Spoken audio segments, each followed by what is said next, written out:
Okay,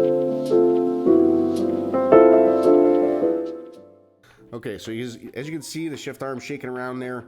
On a bike with a cam or any kind of performance work, it'll shake around a hell of a lot more than that. So basically just remove the stock shift arm, front and rear, and we're going to get that out of our way. None of these parts are going to get reused. The Trask shift arm comes with all necessary hardware. This is a shift arm. I like to use a little bit of red Loctite on it. That's not something you want coming off your bike going down the road. So install the stud onto the rear transmission shift arm, tighten it in place, slide the shift arm onto the stud, supplied 12-point nut, good looking fastener. Install your front bolt. There'll be a 1/4-inch and washer, slides over the shoulder. Install the front of the shift arm onto the fastener.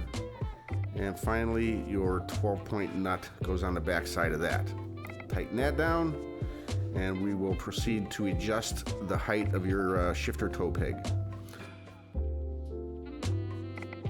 That's in place. We're going to tighten it down, just like so.